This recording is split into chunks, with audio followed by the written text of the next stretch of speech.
Welcome to our latest episode of The Undiscovered Metric. I'm Jessica Cardona, VP of Product Marketing at Adverity, and I'm thrilled to be joined today by Tim Burr, CEO and founder of Scopic. Scopic is a Massachusetts-based company specializing in software development and marketing. In this specific episode, we're going to be delving into the journey of crafting a data-driven culture and discussing key considerations for those embarking on their data analytics journey. And with that, Tim, if you wouldn't mind introducing yourself for our audience and providing a bit of background, that would be fantastic. I've been the founder and CEO of Scopic for the last almost 20 years. But I have over 40 years of experience in the software industry, much of it initially as a developer and then a software manager and executive, and finally starting up Scopic and building that the last almost 20 years. Great. Thank you. Thank you so much for that background.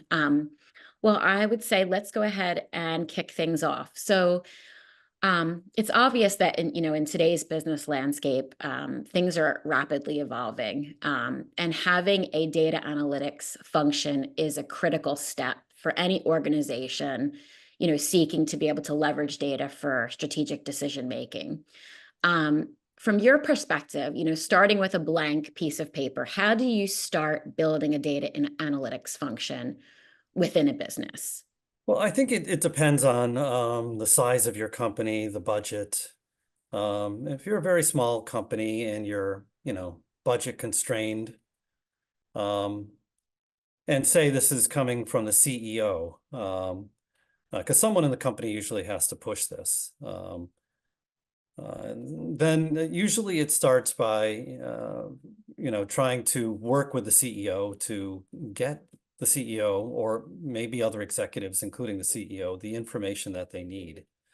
And in that case, it's probably a little harder to take some big holistic, view, such that, we're gonna sort of lay the foundation such that in the future we can, cover all areas, we can have scalability, we can have flexibility in the different types of metrics.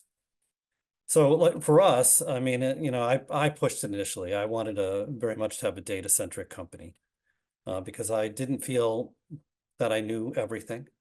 And I knew that there were secrets that needed to be uncovered.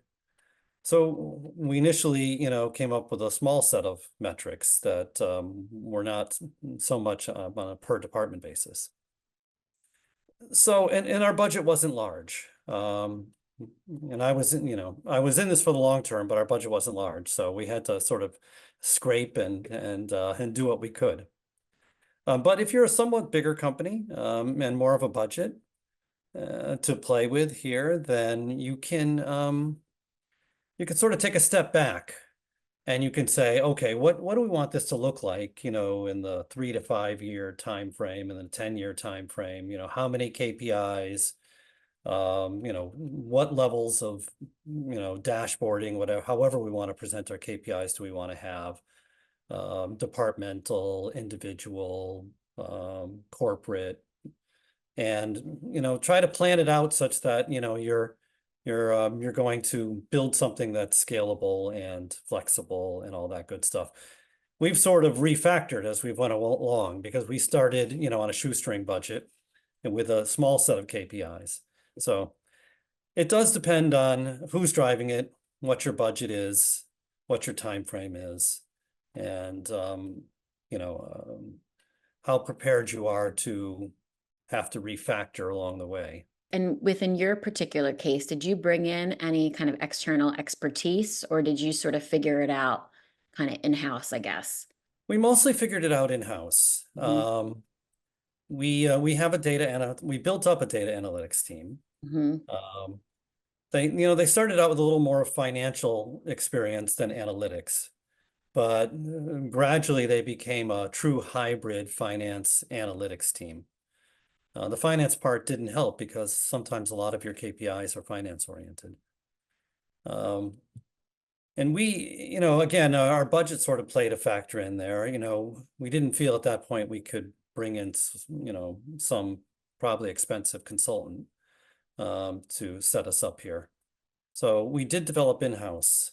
And we have a team now of about 5 data analysts that are sort of running the data analytics department in the company and doing what's necessary to make sure we have data looking into all corners of the company.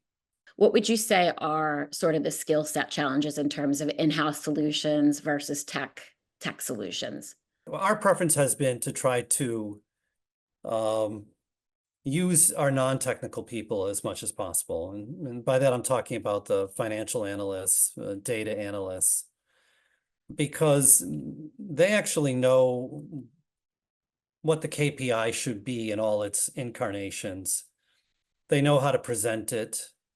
So they have a better idea of what upper management and stakeholders are interested in seeing versus technical people. But technical people are important because the tools that you're using often have a skill set that sometimes the non-technical people can't utilize. Although we have tried to sort of train them as much as possible to minimize the amount of technical resources that we've had on the project. So also non-technical people tend to be a little less expensive, at least in our experience, than technical people. So we probably have right now we have probably an 80-20% mix of 80% non-technical people, 20% technical people.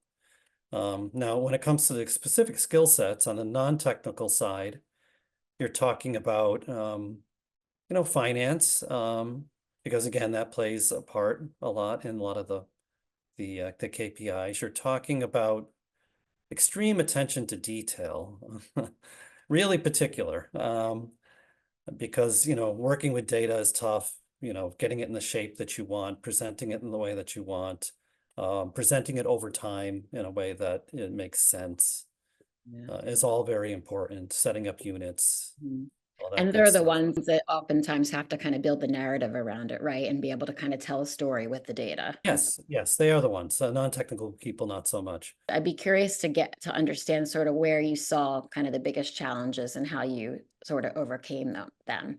The bigger challenge that we found is getting buy-in, getting especially department heads and maybe second level leads and managers to really pay attention to the data. I mean, for a while we had the data there for most all departments. And, it was like if the tree falls in the forest and no one hears it, did the tree really fall? If the dashboard is there and no one is paying attention to it, is it really measuring anything being utilized? So it's taken time to, re-engage the department personnel to say, is this the data that you feel is capturing your story, measuring the most important things? And eventually, to really get buy-in, besides making sure that they believe these were the KPIs, is to starting to set targets on a quarterly basis, and having those actually in the visuals, so that they became at least initially aware of those targets. And now we're at the point where they're accountable for those targets. And that has gotten people's attention and accountability. And I think we're now, 5 years into this at the point where there's alignment, from top to bottom that these dashboards, these KPIs are important. They're going to be one aspect of how you're measured. And it's important information to communicate all the way up the chain to our board of directors. How did you, how do you decide on the KPI and then identify the key metrics that will determine the success of that KPI? It was a lot of triaging, triaging between management, myself, sometimes the COO, and the data analytics department, and the department for which we were developing the KPIs for. So what we would do is we would brainstorm, like with marketing, we would say, okay, everyone come up with the KPIs in the 3 groups that you think is important. and let's put it all in one pot. And then let's have several meetings to go through it and gradually narrow those KPIs down. Sometimes KPIs certainly would be tossed, or we've had phases of implementation indicating priority groups. So we'd have phase 1, phase 2, phase 3. So, we'd move them into the different phases. Some would actually not even make it into any of those phases. Some would be merged, some would be changed, saying, well, that's interesting, but I think we need to change it to be like this, because that would more accurately measure what we needed to measure. So it was very collaborative, very iterative on a department by department basis. And it's really kind of all levels of the organization being involved, right? Yes, very much so. And even after you're done, you're not sure you're measuring the right things until you're using them for a while. Mhm. It's a Yeah. constant maintenance process. Mhm. How often do you review your automation processes and see what can be improved potentially? Well, I'd like to say we have a formal process where, we do it like every quarter or every half Mhm. year or year, but actually that's not the case right now. Mhm. Mostly it's people that are consuming the data the most, are looking at it and saying, okay, this is not working. A lot of times that'll even come from me, I'm looking at I'll visit the dashboards on at least a monthly basis, if not, bi-weekly basis. And I'll look at some of the data, think about it, say, is this really measuring what we need to measure? Is this capturing the story? I know certain things are happening in the company, and is this reflected in the data or not? And is the data telling me something I don't know, or is it just telling me things I already know? Mhm. So you really want data that are metrics that capture what you're seeing out there. Ideally more as a leading indicator than a trailing indicator, and occasionally showing you a few surprises. And if it's not doing that, then you need to say, okay, maybe we need to rework this set of metrics. And I'm not seeing this particular thing, but I'm seeing it out in the marketplace, Mhm. or so we're missing something, we need to add it in. And these two things, they look very similar. Maybe we need to merge them. So it is a constant thing like that.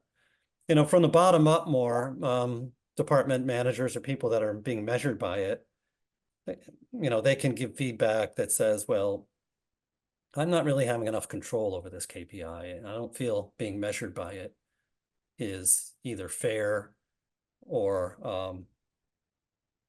it's frustrating and maybe not fair.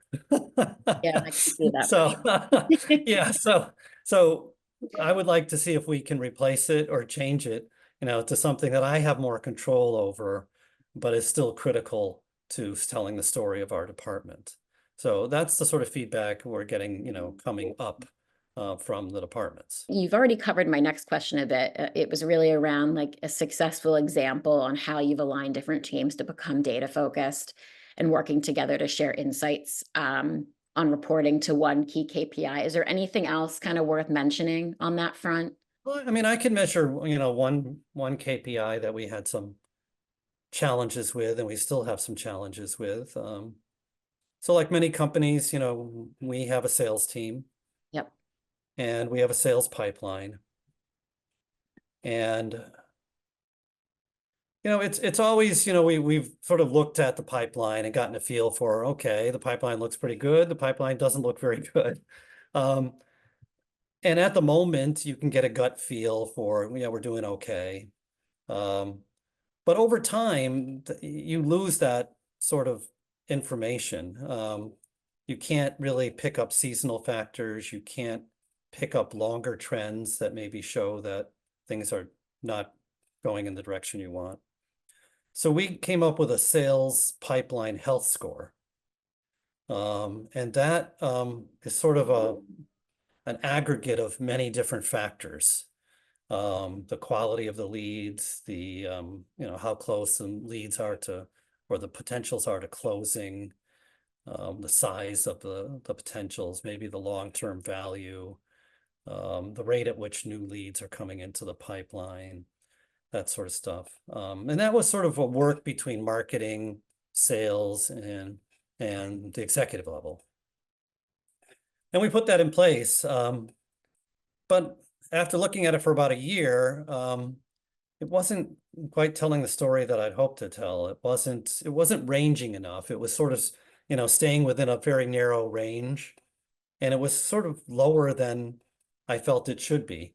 At times I felt we were doing better than this was showing. So we then went to try to version 2. Let's try to address some of those issues. Let's try to get some more range into this metric. Let's um, have it be a little more positive at times. So it doesn't make us always depressed, even though we feel it's a little better than it is. And it's gotten a little better, but still not quite as representative as we would like. And it's still not as much of a leading indicator as we would like. So some of these complex metrics really take time to nail down and constantly have to be, re-examined. What would you say for anyone kind of starting this journey on kind of data specific KPIs? What advice would you give them? Yeah, you do have to have leadership buy-in. I mean, at the top tier of the company, if your top execs or your board of directors is not on board, I don't think this is going to go very far. I mean, one or two departments may be able to set up their own, KPIs and use it to manage themselves, but you're not going to get something at the company level and telling a bigger story. I think you also have to have a very good data analytics team, a team that really loves trying to put together the pieces that tell a story, right? And really let what's going on in the company shine through. And a team that's not afraid to engage other departments, is persistent about that, but very, collaborative about it as well. Because without that, that element, it's very difficult trying to get if you try to assign this task to each department on their own, and, with no group trying to drive it and massage the data and make multiple groups work together when need be, it would be very, very difficult. I would also say you have to have a lot of patience, because this takes time, and the ROI is not immediate, and the ROI at times is not even clear. It's hard at times to say, well, because we had this, these KPIs, we basically, the bottom line, grew by this percentage. If we hadn't had the KPIs, it would have only grown by this percentage. It's not an easy to draw a direct line from one to the other. What would you say are the kind of main fundamentals for any business in building a strong organizational data foundation? I would go back to, there being a belief that, you don't have all the knowledge. I think maybe some CEOs, some other executives in the company have a feeling that, yeah, I know what's going on in my company. No one can really tell me much. The data is just going to already tell me what I already know. You have to have a belief that if you do it right, you're going to be surprised by a few things. And those surprises are going to be sometimes critical and could even change the direction of the company in certain ways. So you have to have a belief that, there's secrets out there. There's some things that need to be uncovered in order to reach your goals. And so that has to be a belief at the topmost part of the company and then instilled in the company at large. So that's pretty fundamental, I think. It's interesting because I would imagine that kind of when you're kicking some of this off, the transparency across the departments opens different departments up for kind of potential criticism, if things aren't going well or depending on what you're seeing. And I think it's just everybody, I'd be curious to your perspective on that, and how you make sure that everyone's aligned and that there's going to be need for improvements here and there, but it's okay. I mean, you're moving the business forward. So, because some people are, weary of sharing their data, but ultimately it's for the good of the business. So I'd be curious if you kind of ran into any like roadblocks there. Yeah, we definitely have run into some of that. It actually happens a lot when you start to get down more to the individual or group level within a department. For instance, one of the things we wanted to do in engineering was something we called developer metrics, was try to capture what makes a top developer. What is it? Developers develop code. Okay, great. But how do you know they're really doing it well? I mean, I was a developer, so I kind of, I know a good developer when I see it, but quantifying that is difficult. So we wanted to come up with a set of metrics by which we could develop see how a developer was doing. Now, that wouldn't be the end all be all. You can't reduce a person to a number, but it's one data point among many data points. But there has been, pushback and concerns about that, this doesn't really measure how developers doing. We certainly don't want to start to rank developers because that would demotivate people. And that's one of the reasons why we still don't have an engineering dashboard, because developers traditionally have not had a lot of light shown on what they're doing. And starting to measure some of these things, starts to create a little bit of consternation, not only among developers, but among people managing those developers. So we've had to proceed very cautiously there.